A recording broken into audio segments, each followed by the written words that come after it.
Good morning and happy Friday, West Islip High School. Today is our last day for morning announcements. And I wanted to come before you this morning, first of all, to say thank you to our staff and to our students. When we left on March 11th, we never knew that we were going to be out for the rest of the school year. And we had to hurriedly put together our distance learning plan. A plan in which we had to change at times to suit the need and because of the feedback we receive from you students and also parents and teachers. We heard you. Thank you for showing up to do the work, to complete assignments. To our teachers, thank you for your professionalism. Thank you for your steadfastness, your empathy in terms of understanding the needs of our students.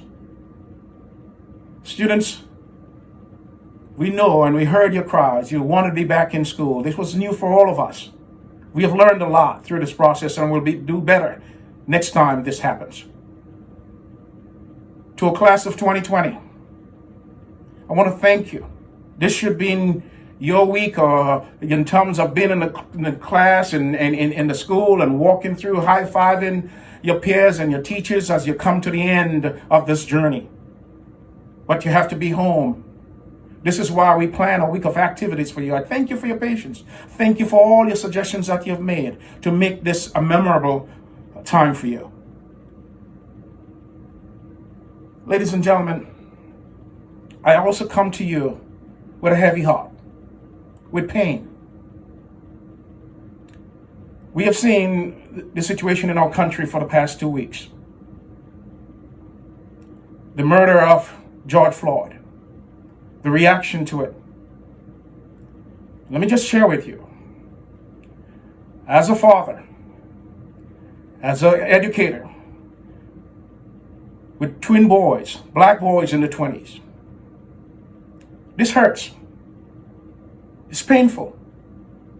We have had ongoing talks all the time with how to handle situations with any interaction with law enforcement. I believe in law enforcement. I respect law enforcement. But what happened should not have happened to George Floyd. He left a family. He left loved ones and kids. As we mourn, as we ask ourselves, why? Students, I have heard your voice. I understand how you feel. Some of you have sent me emails. I've been talking to a lot of my friends as to how to process this information. Thank you for those who have reached out to me and to ask me, the few of you, how am I doing? I appreciate it. We are living in a very difficult times, and as a school community, we have to do better. I've heard from some of you in terms of your struggles and some of the things that you have gone through here at West Islip High School. We have addressed situations. I like the education part of it and teaching and helping kids to understand, as well as using the code of conduct to guide and to help us through that process. But all of us have to do better as a school community. We have to be more tolerant to each other. We have to show empathy, stand up for social justice and injustice as we see it. Call out as you walk the hallway and you hear things being said and thrown at others. Be the voice to say we can't accept that. This is who we are as a community, to support each other. So I stand in solidarity with those who march on Monday in this community peacefully. This is what we want. Your voice has been heard. And I want to thank you and wish you all the best. But we're in pain. We're in pain. Thank you.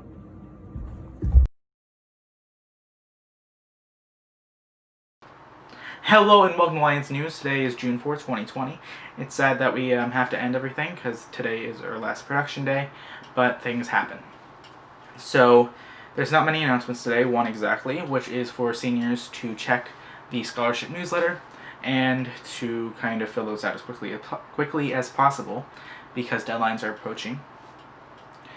I also want to say that what's happening right now in the world, these protests, are extremely important, and that we should all keep an ear out and listen, learn, and have those conversations with family and friends. I also want to say that we should not let the violence mask the main message of the protest. So that's really all for today. Have a great day. Have a great summer, and I guess we'll see you next year. Peace. June 19th is National Garfield Day. On this day, we celebrate the cartoon feline with an appetite for lasagna and a hatred of Mondays.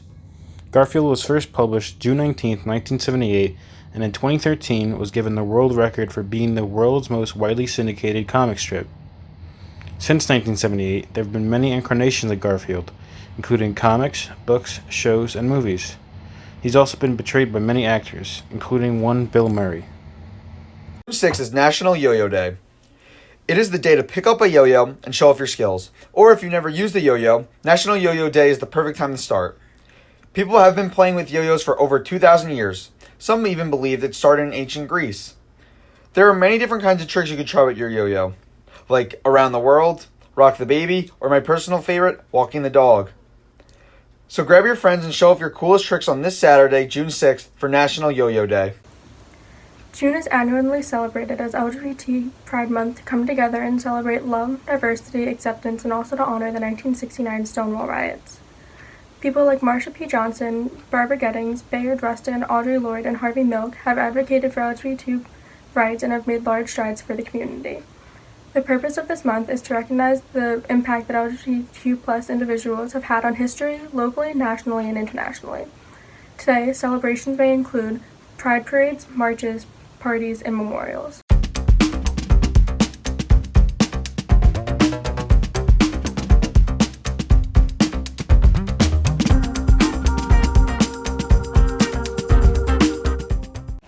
The NHL has decided to go into a 2014 playoff.